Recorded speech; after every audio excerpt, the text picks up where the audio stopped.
Hello and welcome back, RBG family and friends. Today we are in the RBG kitchen. Here what we have in front of you laid out nice and neatly is what we are going to be having for dinner today. We are going to be cooking mango.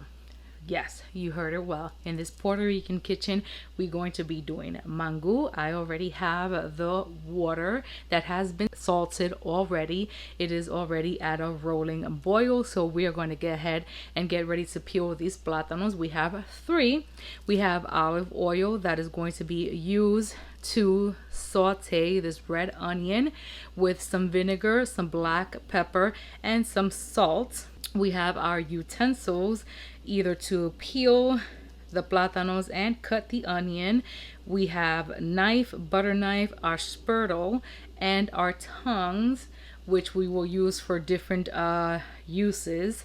We have a butter for our plátanos, and that is to use them to soften up once we mash up our plátanos to make them in mango. We have our queso tropical, queso de freír. That's going to be our side dish, also with our jumbo eggs. That's also another side dish which we will be frying over easy. That's the way my family likes their eggs. And we also have a salami dominicano. Now my son brought this brand here that is called Del Pueblo. We've never had that one. We usually like Indueca or Campesino. So we're gonna go ahead and jump into this and bring you guys along. So let's go ahead and peel this plátano. I already have some white rice that's already cooking and will be done soon, because unfortunately, you know, I can't complain, but I always do. From a picky mom, I guess I build picky children. My daughter does not eat mango, so I have white rice already going over there. I made the usual portion that I would have made if we were all gonna eat white rice, because now I have enough for tomorrow, and all I gotta do is make a side and the main meat. So woo woo for me. So let's go ahead and turn you guys over and get this started. So we're back, guys. You guys probably have already seen me do this already, and I'm sure in the community there's plenty of people that know how to peel a plátano or plantain. But just for the sake of the video, we'll go ahead and just do one and then the rest off of camera. It's pretty simple. It's just like peeling a green banana. And I like to use the aid of a butter knife, or you can use a spoon, whichever one you have available. Or, you know, if you're really savvy, you can even just use the aid of your thumb. It's pretty much up to you. I don't have very good nails. My nails are very brittle, so sometimes I choose not to do that because I can hurt my nails. Anywho's, nice sharp knife. I like to use a flat, not a serrated. And I just straight go right in. You don't have to go as deep as I do, but I like to do that. I mean, you know, my mom always scolds me, you know, like, not like, you know, haha, but you know, she's always telling me like, oh, you don't gotta go so deep in, and even with the cut, but that's what I've always done. And then you just go as deep as, well, not as deep as you can, but as deep as you can once it comes to rind wise, and you follow that all the way down completely. Go in with your butter knife, or you know, your utensil of choice, and then you just start peeling slowly. The whole point of this is you don't want to cut or break your, you know, and if it's easy to peel, you can do so. I don't use the tip of my thumb. As I told you guys, my nails are brittle because of psoriasis, so I'll do the middle of my thumb, and if it's easy to peel, I can use that part and just, you know, go ahead and do so like this. If it's hard, like you see here, I'll just go back in with the butter knife and have that aid me, and then from there I'll go ahead and continue. If it proves to be one of those harder plátanos, meaning like it doesn't peel well, then it is what it is. But as you can see right there, I hit a sweet spot and it comes off nice and clean. Sometimes you have these little, you know, spots here that the skin brine or whatever this is called is left behind. Just like with a green banana, I would just go ahead with this and just aid some of it off until it is nice and clean. And that's pretty much it. You have a nice clean plátano right there. And I'm gonna go ahead and do the same thing to the other two, just to cut the video a little bit shorter. So once I'm done with all three of them, what I end up doing is taking this little guy, and I like to cut it in 3 pieces, just as so. 1 and 2. And now I have 3 equal parts. And then I like to cut the 3 equal parts down the middle, just like that. And that'll give me 6 pieces out of that one plátano. Once I have all of them done that way, then I'll go ahead and proceed to putting them into the water that is already boiling, that has a salt added onto it, and they will proceed to boil. I don't know exactly how many minutes that is, but until they're pretty much fork tender, and then from there you go ahead and remove them and mash them just like if you were mashing a potato. It's up to you, the consistency on what you want to leave them at. You can leave them chunky or smooth. I know that mangu, the way that I've ate it before, it sometimes they have left it in a chunky consistency, and my husband, he's Dominican, that's the way that he likes to eat it. He does not like it smooth, because then for him that's not a mangu, and also it's not filling. It feels like he's eating a puree of something. Might as well just have a smoothie. And nobody has invented a smoothie of plátanos. Let me know if anybody knows of that.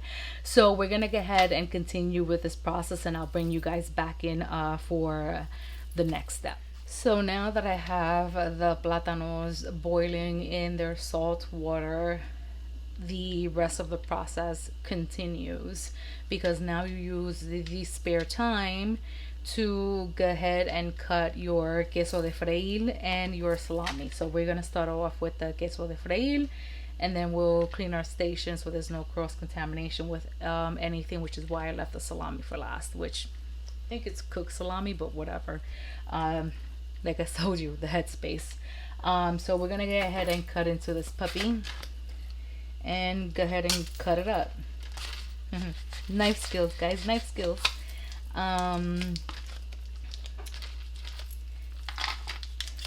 This knife is starting to get dull. It's my favorite knife, guys. So I have to find my sharpener and sharpen it up. So the way that I was taught to do this, it doesn't matter, because it seems like, you know, I don't have measurements, but it looks like a nice little square, like if it was like a 4x4. So this guy, you don't want to be too thin, you don't want to be too thick, because the whole point is that you get a nice crispy layer on the outside, but it's almost gooey on the inside. So they're not going to be even, and it's okay. I mean, unless you're like a true perfectionist, and that's really up to you. So I just like to just go straight down. It's not mozzarella cheese, so it's not going to get sticky, or it's not sharp cheddar, it's not going to get sticky to your fork. Or if you want to use a cheese knife, then it's up to you. So this is pretty much what I'm looking. So you're just going to pretty much continue to go down the block of cheese. And I wish my son would have gotten the bigger one, but you know, anything dairy is pretty much up there in price. So this one was $4.99, and this is at the store, because this was like a last minute, you know, agenda for us. I had the plátanos, but I didn't have anything else for it. I mean, even the eggs was the kind of last minute thing, because I didn't get any at the store, and the eggs that I had on hand already had been used for breakfast. So it is what it is, guys. It is what it is. You just run with the you just roll with the punches, right? All right, and this is the last cut. The last cut is pretty much going to be thin because I was just trying to not make it too thick. So this is pretty much it. And at this point, I just lay them there on the plate, and we're going to move on with the salami. All right, so we're back with the salami, and as you can see, salami del pueblo. Backwards, there we go. Salami del pueblo, and it is $6.09. So I could imagine what the actual brand ones are going to cost. I'm telling you, I can't. And now this one's pretty big. The other ones, the campesino and stuff like that, they are literally half the size. They're a little squattier, but whatever. So first cut really doesn't matter how you do it, you know. So I just pretty much go in. And this is pretty much how it looks. Looks pretty decent. That's gonna make an indentation there. And what I like to do is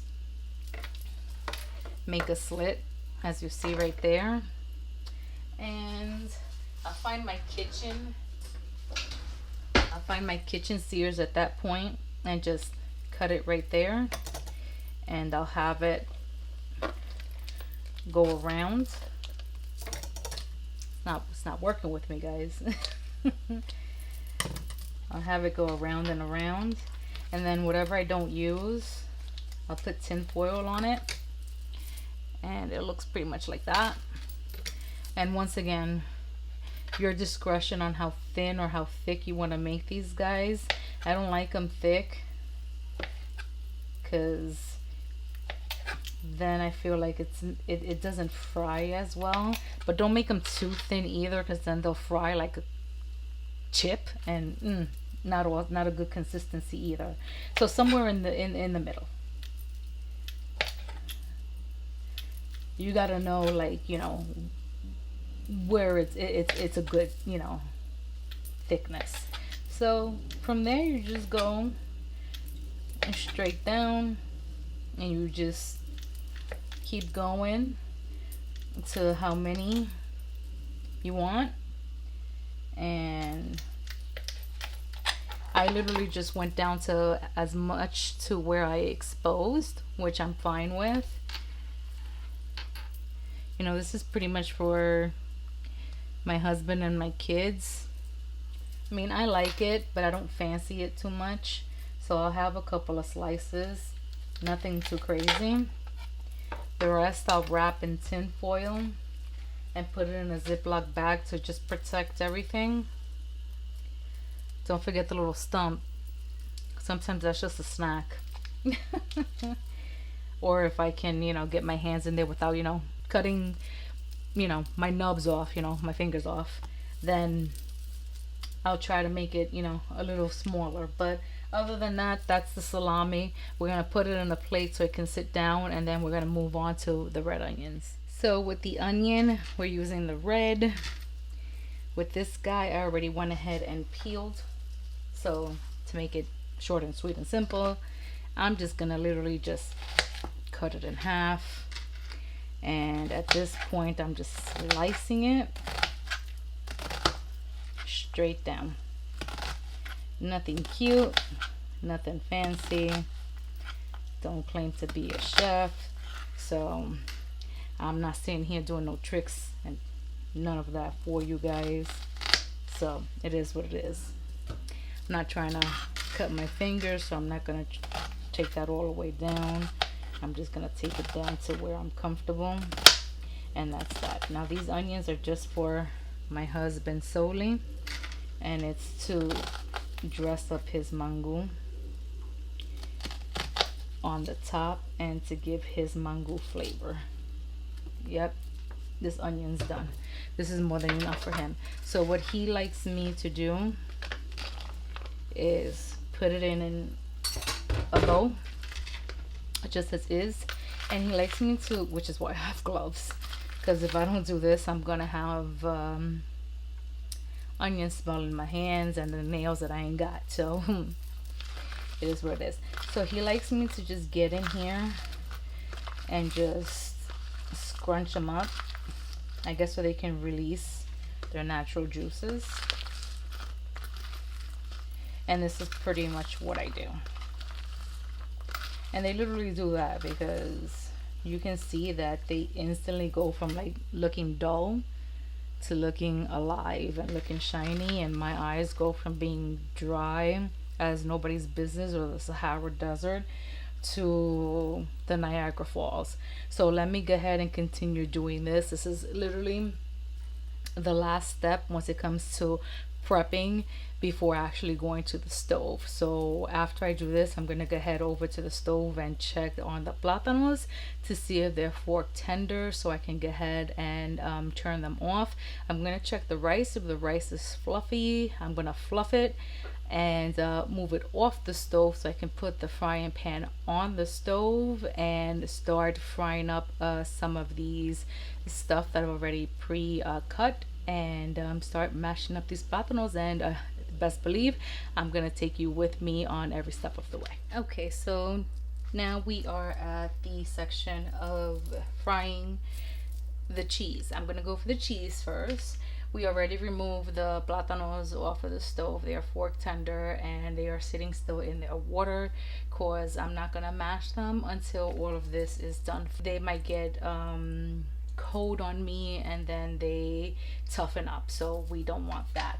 So we're gonna go ahead and start with the cheese. Now this is the green pan. This is new. If you've watched the enamel cast iron video, you've seen that I did purchase this from woot.com, and I have used this for eggs. I have not used this for the queso de freír. So I don't know how exactly this is going to perform with this cheese. I normally don't use any oil or anything for this cheese. I usually just put it on the frying pan and let it perform. So I put a little bit of butter just in case, and hopefully this does not flop on me. If it does, then you guys will be witness. So let's go ahead and do this. Now I do have the stove at 2 in the heat scale of my stove, so I guess that would be low. I want to start low and slow just in case. I don't want to ruin the cheese, but it is what it is. At this point, it don't matter. As long as it ain't burnt, we still gonna eat it. And if it's a little burnt, we still gonna eat it. Cause I mean, this is what's dinner, so it is what it is. I mean, it's too late to improvise, right?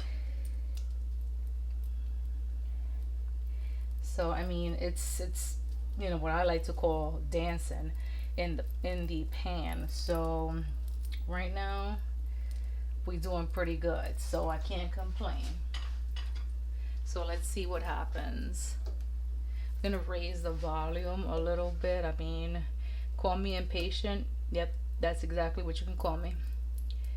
You know, the whole point of this is that it has to lose its natural juices before it can start frying, but you know, it is what it is. I mean, it's hot. You can see, I don't know if you can see that.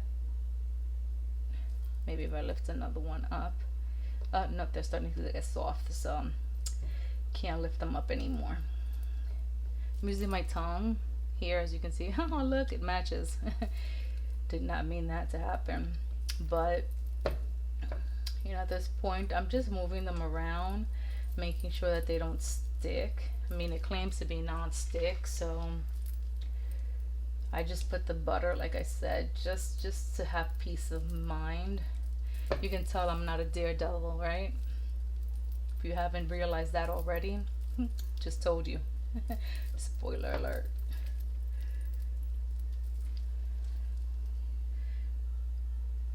Wondering if I should just raise it a little bit. I'm trying to get food in my family's belly. It's 8 o'clock here in New York. Been busy just trying to pump out some videos. Like I said, you know, I've been MIA because of appointments between me and my daughter. And this week, is it this week or next week? Between this week and next week, we're gonna be bombarded. So I'm trying to shoot as much as I can while I can. See, it's starting to bubble. So the juices are being extracted from the cheese itself, and that's when you can tell that it's going to start hopefully getting a nice little crust.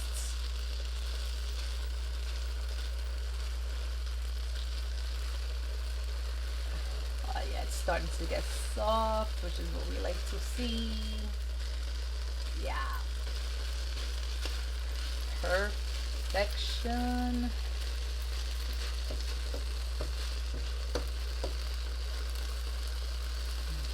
To be honest with you guys, this is my favorite part of mango, is the cheese.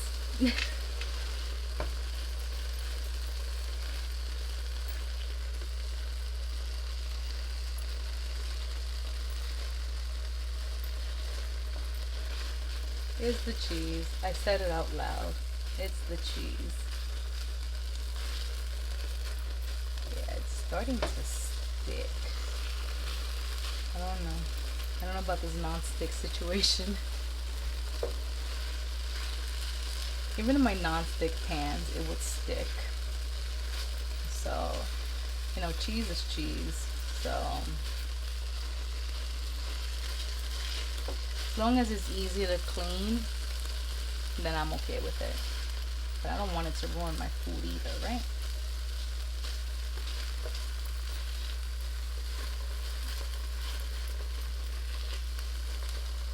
I'm only keeping you guys on here because I want you guys to see, you know, the pan perform, because the whole point of, you know, showing you the pan on my last videos, and if you haven't watched it, please go do so.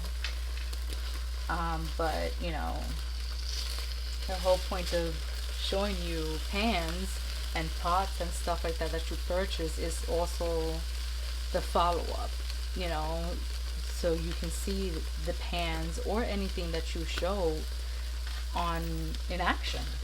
And I, you know, when I like when YouTubers, you know, whether I'm a true diehard fan of those YouTubers or YouTubers that you come across, I love when they do that. That, you know, you show a product and then you tell the watcher, listen, it works for me. And not only through word of mouth, but you put the thing in action. Show me that it works for you, you know? So that's why I still have you guys on, not to make the video too long and be like, you know, grabbing on anybody, but I want you guys to see, you know, because I can easily just click off and be like, oh yeah, it worked, you know, but no, we're not about that life. But so far it is giving it, you know, a nice brown consistency, and you know, it is, you know, like surface sticking, but like if I go through with the tongue, it does come off. So it looks like it's gonna be, you know, a decent cleanup. So I'm not mad at it, as long as it doesn't stay with my cheese. Because if it does, then me and the pan, we gonna fight. So what I did on the back of me is I set up,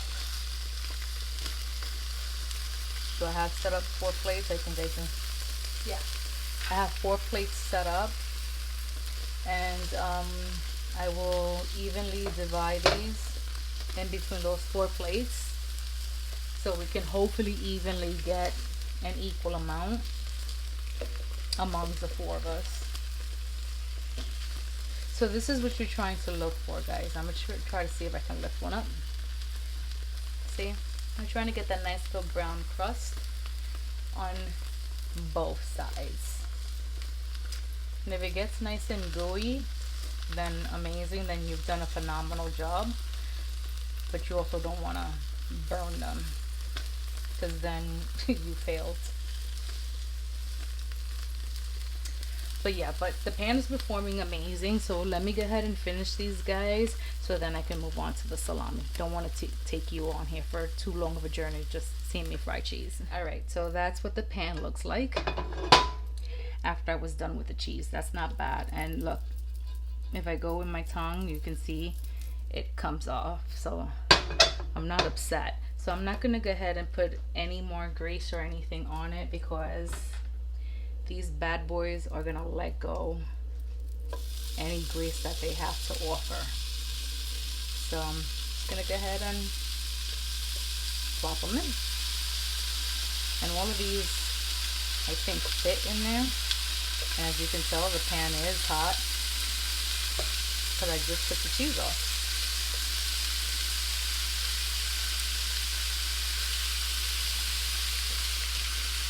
And I hope they all fit in one go, because that'll be amazing for me. And with salami, well, it is what it is. You just want it to be brown on both sides. That's a no-brainer. So I'm not gonna keep you here for long, because hopefully this will happen pretty quickly.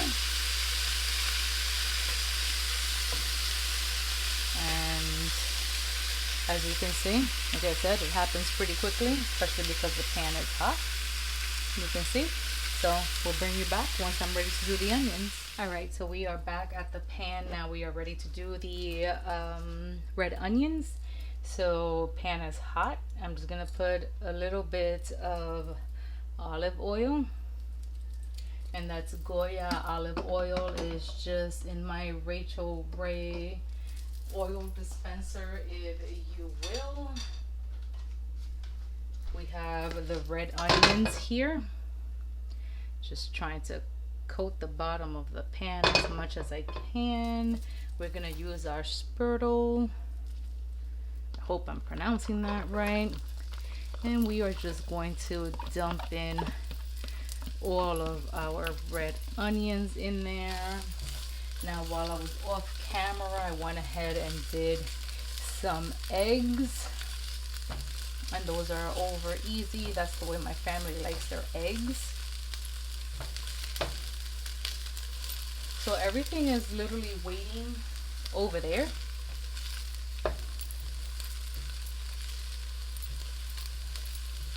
In their respective plates.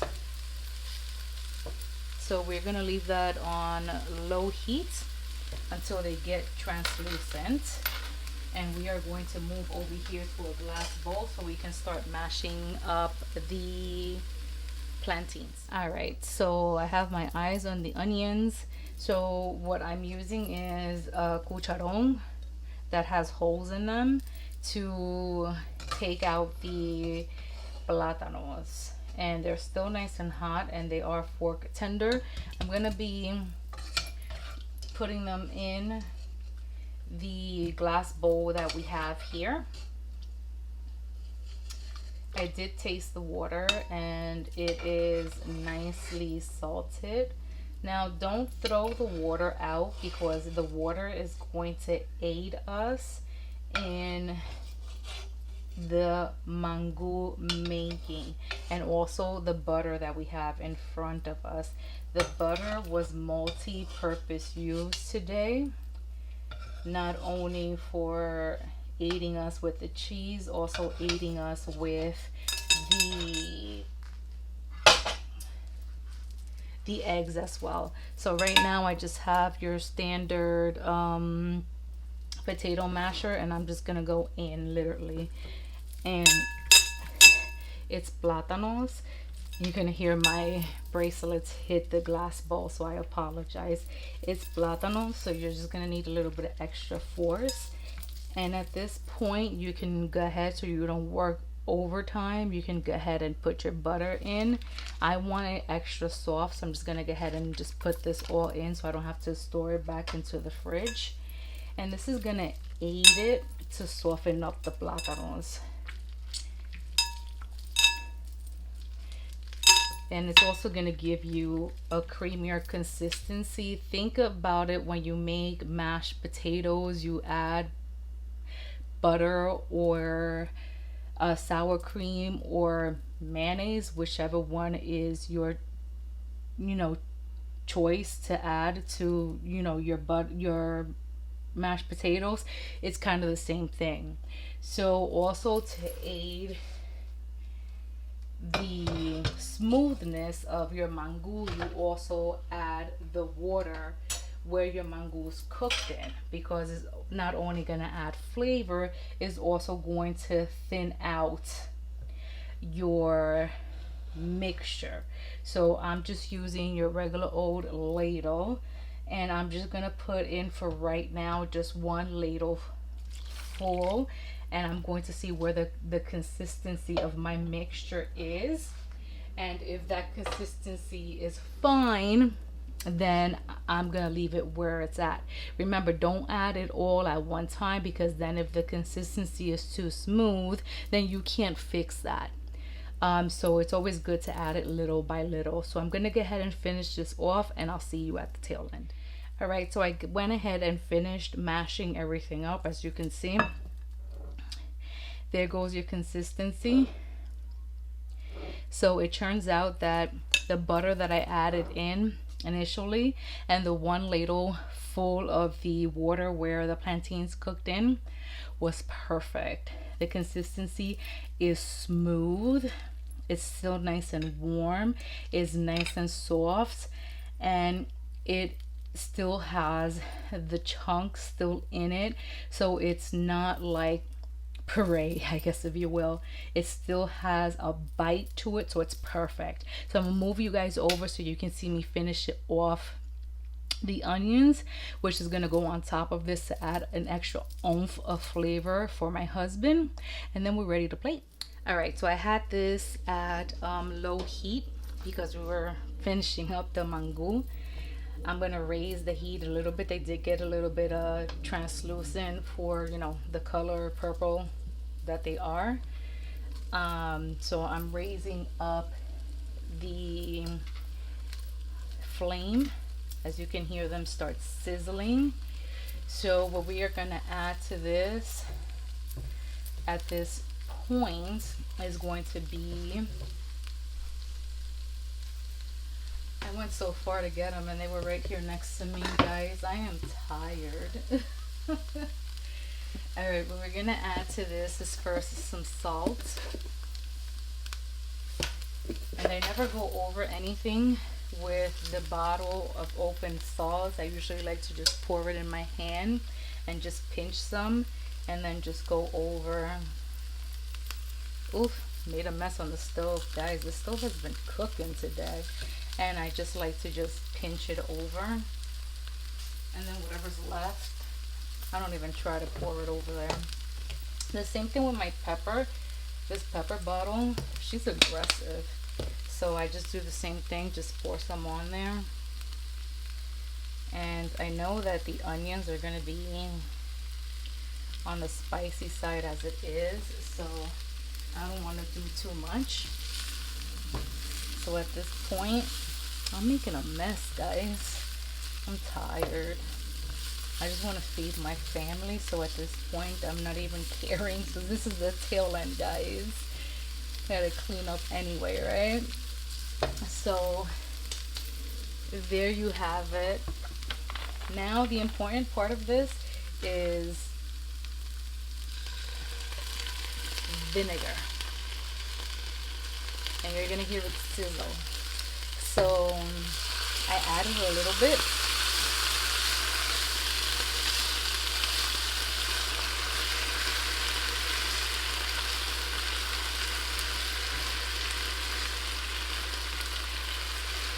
And it's gonna vaporize, but it's also gonna tenderize the onions. And as you can see, like, they went from purple to like pinkish. It's like it's caramelizing them. It's just amazing how you cook and you see like things like churn before your eyes. It's like perfection. I mean, my husband, I'll tell him I told you the story. He wanted to be a chef when he was in high school. Unfortunately, you know, his dreams didn't come true, but it is what it is. I tell him he's a chef at heart. He truly is. He's a chef in my kitchen anytime. So at this point, it looks really good, but I want it to have like a grippy texture, so I'm gonna go ahead and put a little bit more vinegar, and I'm gonna put a little bit more of olive oil because like I said, I want it to have a little bit of a grippy texture once it hit the mango on top of it. So when he's moving the mango and this, it can evenly coat the mango and he can have a nice bite. And at this point, guys, this is pretty much done. I'm gonna leave it as is. And I am going to plate. I will take pictures of my plate, which you'll probably see at the end when I'm dismissing you guys. And I'll take a picture of his plate because his plate probably will look brighter than mine. Alright guys, so let's do this. Well guys, lie to you again. I decided to dismiss you guys with my husband's plate because it just looks so much prettier than anybody else's with those onions on top and it's just flowing. So yeah, you have it guys, a mango, Dominican, but made by a Puerto Rican. Here you guys, eat your hearts out. We are hungry. We're gonna eat. It's almost damn near 9 o'clock at night here in the RBG household. So with this guys, I dismiss you. I hope you guys take it on. For you guys that don't know how to make it, for you guys that do know how to make it, in the comment sections below, let me know if I did it right. If I didn't do it right, then school me in the comment sections below and tell me what I did wrong so I can correct it. But anyway guys, love you guys. As always, please like, comment, and subscribe. Please share our videos so that YouTube knows that we are creating amazing content and it helps our algorithm so that we can grow within this wonderful community. And like I said already, we love you guys. You remember that you guys are our extended family and friends, and we will see you guys on our next video. Bye.